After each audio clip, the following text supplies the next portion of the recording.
केंद्र केंद्र का फर्क तो है। इसी फिनोमेना पर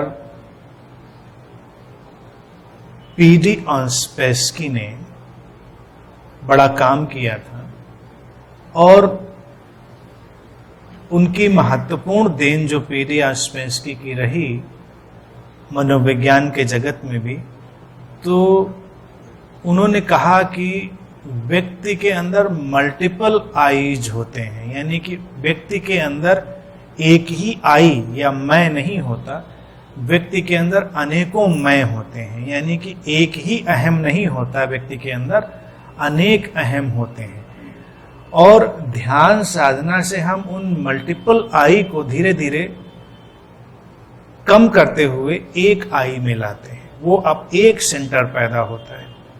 तो आम व्यक्ति जब केंद्र की बात करता है तो उसके अंदर केंद्र नाम से एक भीड़ है, एक मॉब है, जो उसको कई बार झूठा एहसास कराती है कि हाँ ये ठीक है, कोई भी कहता है ये ठीक है।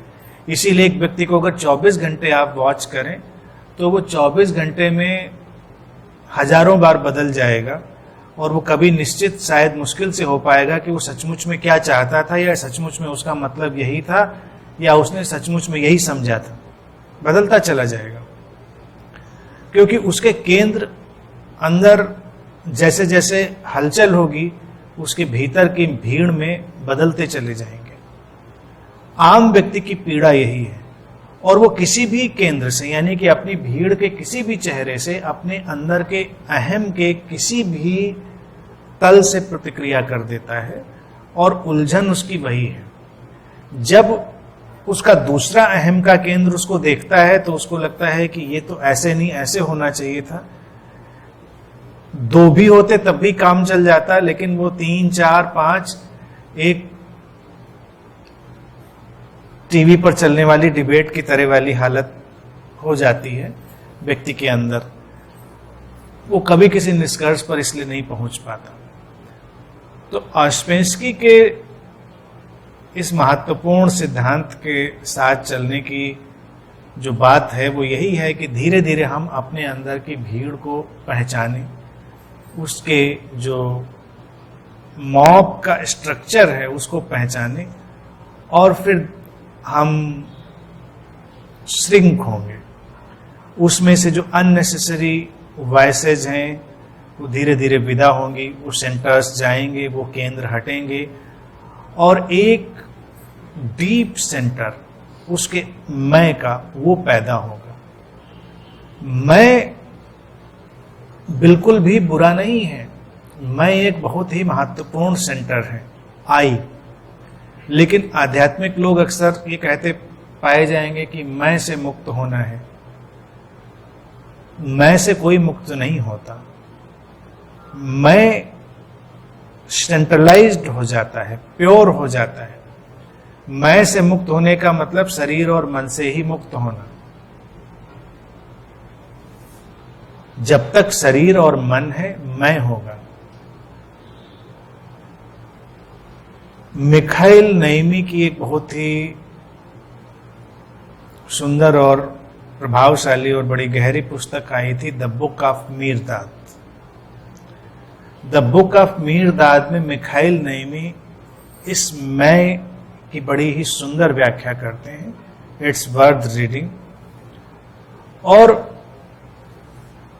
उस समय वो लिखते हैं कि मैं एक व्यापक तत्व है। जब हम सचमुच में प्रवेश करते हैं तो उस मैं का इतना फैलाव है कि उसमें सारे मैं शामिल हो जाते हैं। और यही वास्तविकता है कि जब हम कहते हैं कि मैं ऐसा चाह रहा हूं तो इस क्षण मेरे माध्यम से, यानी इस शरीर और मन के माध्यम से पूरा अस्तित्व ऐसा चाह रहा है। लेकिन इस अवस्था में अभी जाना पड़ेगा। ये अवस्था वो अवस्था है जिसकी ऑस्पेंस्की चर्चा कर रहे हैं अंतिम बिंदु पर। पहले बिंदु पर मैं चाह रहा हूं या मैं ऐसा कह रहा हूं, ये भीड़ का हिस्सा है। तो अभी उस मैं में वो कॉस्मिक मैं, यानी कि वो जागतिक मैं शामिल नहीं है। इसीलिए फ्रेगमेंटेशन है, बिखराव है, टूटन है। सबके अंदर कॉन्फ्लिक्ट है, लोग बिखरे बिखरे हुए हैं, कोई एक दूसरे से सामंजस्य नहीं बिठा पाता और हर बात पे लोग उलझे रहते हैं। कभी कभी तुम इस भीड़ वाले मैं की हालत देखो तो तुमको हंसी भी आएगी। लोग मूर्खतापूर्ण से मूर्खतापूर्ण बातों पे उलझे होते हैं कि मेरे विचार से तो ऐसा है, जबकि तुम्हारा विचार 2 कौड़ी का है, उसका कोई मतलब ही नहीं विचार का।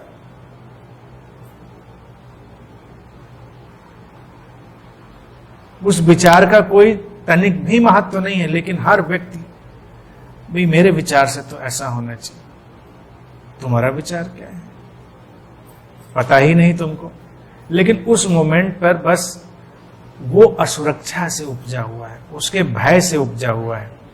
तो वो केवल सुरक्षित होने की चाह में, जैसे कोई भी जानवर, कीड़ा मकोड़ा एक अटैक करता है, तो मेरा विचार एक सुरक्षात्मक प्रणाली है, एक डिफेंस मैकेनिज्म है। क्योंकि व्यक्ति को लगता है अगर हमने खुला छोड़ दिया और हमने स्वीकार कर लिया तो मेरा तो जो वैचारिक ढांचा है, सोच समझ है, वो नष्ट हो जाएगी, जो कि है ही नहीं पहले से। वो वाली सोच समझ नष्ट हो जाएगी जो ऑलरेडी एग्जिस्ट ही नहीं करती। यही फियर है। और जब किसी को सोच समझ सचमुच में होती है तो फियर नहीं होता, क्योंकि जब हो गई है समझ तो आपकी समझ के दायरे बड़े विकसित हो गए हैं, आपके खिड़की दरवाजे भी बड़े हो गए हैं, तो किसी के आने जाने से आप उसमें विचलित नहीं होते, आप समावेश कर सकते हैं। तो उस समय ये मेरा विचार, मेरी ओपिनियन, मेरी धारणा, इस तरह के उलझाव नहीं होते। वो बैठकर देख सकता है कि व्यक्ति हाँ ठीक है। वो समावेशी मैं यानी कि इंक्लूसिव आई, वो हमको खोजनी है। साधना का सारा उद्देश्य इतना ही है। तो शुरुआत में अगर कहा जाए कि व्यक्ति केंद्र से व्यवहार कर रहा है तो वो नहीं कर रहा है, वो भीड़ से व्यवहार कर रहा है। उसको अपनी भीड़ से हटकर, अवेयर होकर अपने केंद्र में आना है, और जब केंद्र में आएगा उसी क्षण वो दूसरे केंद्र को भी पहचान लेगा और कोई भी कॉन्फ्लिक्ट नहीं रह जाएगा।